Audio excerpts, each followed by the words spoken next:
Brought to you by TechnoSpark 20 series smartphones. Sir आप supreme court के वकील हैं, काफ़ी अच्छी कानून की जानकारी आपको है, लेकिन जब से अरविंद केजरीवाल की गिरफ्तारी हुई है, आम आदमी पार्टी ये कह रही है कि वो जेल से ही सरकार चलाएंगे, विपक्ष उनके इस्तीफे की मांग कर रही है। तो कानून क्या कहता है, क्या दिल्ली के सीएम अरविंद केजरीवाल जेल में रहते हुए भी सरकार चला सकते हैं या फिर नहीं? क्यों नहीं चला सकते हैं? आप अगर थोड़ा सा पीछे जाएं तो मैं आपको बताता हूं, इमरजेंसी के दौरान या उसके बाद भी लोग जेल में रह के इलेक्शन लड़ सकते हैं, चुनाव लड़ सकते हैं, जीत सकते हैं। सरकार चलाने में क्या दिक्कत है? अभी आरोप हैं, वो आरोप सिद्ध नहीं हुए, सजा नहीं हुई है उनकी। जिस दिन आरोप सिद्ध हो जाएंगे, सजा हो जाएगी, उस दिन बात अलग होगी। अभी नहीं है कुछ भी। उनको पूरा अधिकार है। भाई आपने बंद कर दिया उन्हें जेल में, ठीक है, अपने कमरे में बैठकर सरकार चलाएंगे, कोई दिक्कत नहीं है। कानूनी कोई बंदिश नहीं है, कोई अड़चन नहीं है। कानूनी बंदिश नहीं है, लेकिन कैबिनेट की कई ऐसी फाइलें होती हैं जो काफ़ी प्रिवेसी होती है, तो उसको लेकर क्या कानून कहता है कि क्योंकि सीएम की जितनी भी चीज़ें हैं, या तो वो जेल सुपरिटेंडेंट है उसके हस्ताक्षर होंगे, या फिर एलजी उन्हें मंजूरी देंगे? नहीं, एलजी उन्हें मंजूरी नहीं देंगे। जिनको मतलब आप अगर मैं सही समझ रहा हूं कि वो फाइलें वो जाएंगे, अगर फाइलें मंगानी है, डिस्कस करना है, तो वो डिस्कस कर सकते हैं कोर्ट से परमिशन लेके, कोई दिक्कत इसमें नहीं है।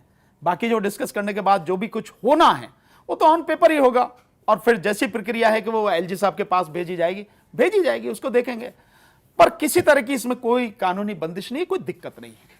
कहीं भी हो सकता है, तो कोर्ट एक आखिरी रास्ता है और कोर्ट के पास में पावर है। आप उसको कोर्ट के सामने रखिए कि यह सिचुएशन है और इसमें मुझे यह परमिशन चाहिए, कोर्ट परमिट कर देंगे। सर, मेरा आखिरी सवाल आपसे यही है कि आप ईवीएम के खिलाफ आपने एक मुहिम छेड़ी हुई है, और इंडिया गठबंधन की बात अगर करें तो इंडिया गठबंधन ये कह रहा है कि केंद्र सरकार, सीबीआई, ईडी, इनकम टैक्स, इन तीनों ही सरकारी एजेंसीज का गलत उपयोग कर रहा है, जिसके चलते हमने बीते दिनों देखा हेमंत सोरेन की गिरफ्तारी हुई, अरविंद केजरीवाल की गिरफ्तारी हुई, और जो मामले थे वो सीबीआई और ईडी से जुड़े हुए थे।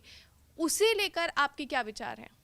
इसमें जो उन्होंने कहा है इंडिया गठबंधन ने या कोई भी कह रहा है, इसमें आप बताइए, मैं आपसे सवाल पूछता हूं, इसमें गलत कहां? क्या इस्तेमाल नहीं हो रहा ईडी का, सीबीआई का इस्तेमाल नहीं हो रहा, इनकम टैक्स का इस्तेमाल नहीं हो रहा? इन तीनों एजेंसियों का इस्तेमाल हो रहा है। साथ में इलेक्शन कमीशन का भी इस्तेमाल हो रहा है, सत्ता के लिए हो रहा है।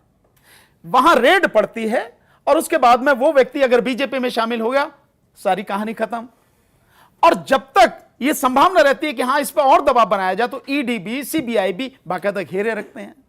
फिर उनके लिए व्यवस्था की जाती है, अच्छा यहां से उठा के चलो भाई, उस प्रदेश में ले चलो, उस 5 स्टार होटल में रखेंगे, वहां खाने पीने की, रहने की व्यवस्था होगी, देन सारा मैनेजमेंट होता। यही तो हो रहा है ना। अगर ईडी और सीबीआई और इनकम टैक्स, मुझे अफसोस के साथ कहना पड़ रहा है कि ये सारे के सारे सरकारी अधिकारी हैं, इनको जरा भी शर्म नहीं आती कि देश के संविधान के प्रति जो तुम्हारी जिम्मेदारी है, देश की जनता के प्रति जो तुम्हारी जिम्मेदारी है, कानूनी और संवैधानिक, उसे निभाने की बजाय आप सरकार की गुलामी में डूबे हैं। इन सबका इस्तेमाल हो रहा है, सबको दिख रहा है। क्या केवल जो विपक्ष के नेता हैं वही भ्रष्ट हैं? अगर आप इस इलेक्टोरल बॉन्ड का मामला देखें तो इससे बड़ा घोटाला, इससे बड़ी सरकारी चंदा वसूली, या यूं कहो कि एक्सटॉर्शन, और वो भी सरकारी एजेंसियों के माध्यम से, कभी हुआ है क्या? किसी ने सुना है? दुनिया के किसी कोने में सुना है कि ईडी का इस्तेमाल हो रहा है, सीबीआई का इस्तेमाल हो रहा है? किस लिए?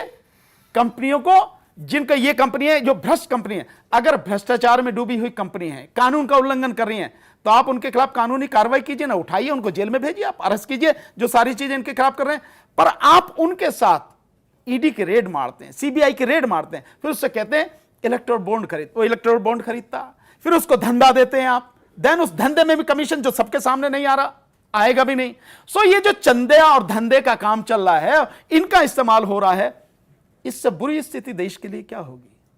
हो रहा है, बहुत गलत इस्तेमाल हो रहा है, और इसका आरोप सीधे सीधे देश के प्रधानमंत्री पर है, क्योंकि सब कुछ देश के प्रधानमंत्री ने किया है। उनके कहने से कानून में संशोधन हुआ, भ्रष्टाचार को, बेईमानी को, रिश्वत को बिल्कुल कानूनी जामा पहना दिया।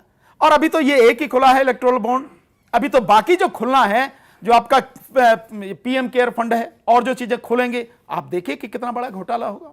दवाई कंपनियां, जिन दवाई कंपनियों की दवाई बैन हो रही हैं, उन दवाई कंपनियों से आप इलेक्टोरल बॉन्ड ले रहे हैं, उनकी सारी जो बेईमानी है, और लोगों की जिंदगी से सीधा सीधा आप खिलवाड़ कर रहे हैं। यही इंसानियत है क्या? इसी के लिए भेजा था आपको, इसी के लिए कहा था अच्छे दिन आएंगे, नहीं ना? सो इतना घातक धंधा यहां पर हो रहा, किसके लिए? सिर्फ सत्ता के लिए, सिर्फ पैसे के लिए। ये जो कुछ भी आरोप लगाए जा रहे हैं वो सारे आरोप सही हैं, कहीं भी गलत नहीं।